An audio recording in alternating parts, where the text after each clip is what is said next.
नमस्कार, स्वागत आहे तुमचं माझ्या यूट्यूब चॅनलमध्ये, ज्याचं नाव आहे स्वामी भक्ती मराठी। आज आहे 26 ऑगस्ट 2024, वार सोमवार। तर आज आलेले आहे श्रीकृष्ण जन्माष्टमी। श्रीकृष्ण हे भगवान विष्णूंचे 8वे अवतार होते आणि त्यांचा जन्मदिवस म्हणून आपण श्रीकृष्ण जन्माष्टमी हा दिवस साजरा केला जातो। तर या दिवशी नेहमीपेक्षा पृथ्वीवर कृष्ण तत्व हे खूप जास्त प्रमाणामध्ये असतात आणि या दिवशी व्रत केले जाते, पूजा केली जाते, तसेच काही प्रभावी उपायही केले जातात।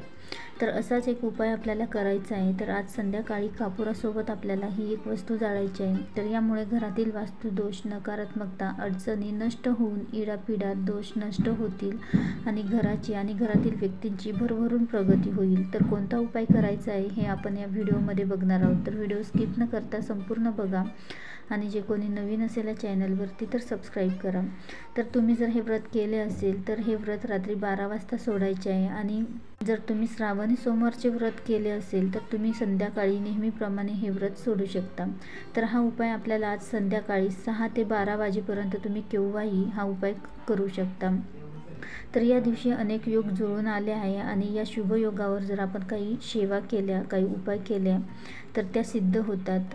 तर या रात्रीला केल्या जाणाऱ्या सेवा या सिद्ध होतात। तर घरातील वादविवाद, भांडणे, पैसा न टिकणे, मुलांचा हट्टीपणा, चिडचिडपणा, घरामध्ये आजारपण आहे, एक झालं का एक चालूच असतं आणि यासोबतच नकारात्मकता, तर या गोष्टी जर घडत असतील तर यामुळे एकतर पितृदोष किंवा वास्तुदोषही असू शकतो। तर घरामध्ये नकारात्मकता असते, दोष असतात आणि यामुळे अशा अडचणी येतात आणि त्यामुळेच अशा शुभ तिथींना जर आपण असे काही उपाय केले तर हे सर्व दोष नष्ट होतात। तर बघा, कापूर हा खूप मोठ्या प्रमाणामध्ये नकारात्मकता नष्ट करत असतो आणि त्यामुळे अशा शुभ तिथींना कापूर हा अवश्य आपल्या घरामध्ये जाळावा। तर यामुळे संध्याकाळी 6 ते 12 या वेळेमध्ये आपल्याला हा उपाय अवश्य करायचा आहे। तर हा उपाय करण्या अगोदर आपल्याला देवघरामध्ये धूप, दीप, अगरबत्ती लावायची आहे। तर देवघरासमोरच आपल्याला हा उपाय करायचा आहे। तर बसायला आसन घ्यायचं आहे आणि एक मातीची पंती घ्या आणि यामध्ये आपल्याला थोड्याशा अक्षता टाकायच्या आहे आणि त्यावरती गाईच्या शेणाची गौरी छोटीशी तुकडा आपल्याला त्यावर टाकायचा आहे आणि त्यावरती आपल्याला 2 ते 3 थेंब तूप टाकायचं आहे आणि 3 कापूर वड्या ठेवायच्या आहेत आणि त्यावरती 3 अखंड लवंग टाकायचं आणि हे देवघरासमोर आपल्याला प्रज्वलित करायचं आहे। त्यानंतर हे सर्व हातात घेऊन ओम हरिहराय या मंत्राचा आपल्याला जप करायचा आहे। तर याचा धूर संपूर्ण घरामध्ये फिरवत आपल्याला या मंत्राचा जप करायचा आहे आणि संपूर्ण घरामध्ये या धूर याचा आपल्याला फिरवायचा आहे आणि यासोबतच हे करत असताना आपल्या घराचे दारे आणि खिडक्या उघड्या करून ठेवायचं आहे आणि त्यानंतर हा उपाय करायचा आहे। तर बघा, गायी या श्रीकृष्णांना खूप प्रिय होत्या आणि त्यामुळे गायीच्या शेणाची गौरी वापरा। तर यामुळे खूप मोठ्या प्रमाणामध्ये घरातील जे काही दोष, नकारात्मकता असते तर ती निघून जाण्यास मदत होते।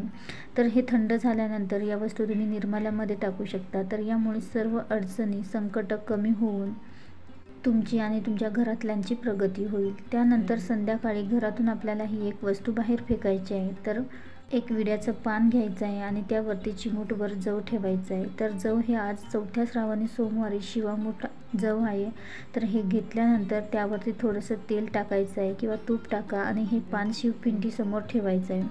तर थोडा वेळ हे पान त्यासमोर ठेवून संध्याकाळी दिवे लागणीला आपल्याला हे पान उचलून घ्यायचं आहे आणि तो गोळा करायचा आहे आणि तो गोळा दिव्यावर आपल्याला 2 ते 3 मिनटं धरायचा आहे आणि त्यानंतर बाहेर जायचं आहे आणि घराच्या मुख्य दरवाजावरून आपल्याला 3 वेळा हे पान उतरवून घ्यायचं आहे आणि उतरवून घेतल्यानंतर हे आपल्याला दूर बाहेर फेकून द्यायचं आहे आणि टाकल्यानंतर आपल्याला हे मागे फिरून न बघता घरी निघून यायचं आहे आणि घरी आल्यानंतर आपल्याला हातपाय धुवून घ्यायचे आहे। तर यामुळे घरातील ज्या काही अडचणी, जे काही दोष असतील, जे काही नजर दोष असतील तर हे सर्व नष्ट होऊन घराची आणि तुमची घरातल्यांची सर्वांची प्रगती होईल। तर अत्यंत सोपा आणि साधा उपाय आहे। तर अवश्य तुम्ही आज संध्याकाळी दिवे लागणीला किंवा 6 ते 12 या वेळेमध्ये हा उपाय करून बघा। नक्कीच तुम्हाला चांगला अनुभव येईल। व्हिडिओ आवडला असेल तर लाईक करा, कमेंट करा, शेअर करा आणि सबस्क्राईब करा। श्री स्वामी समर्थ।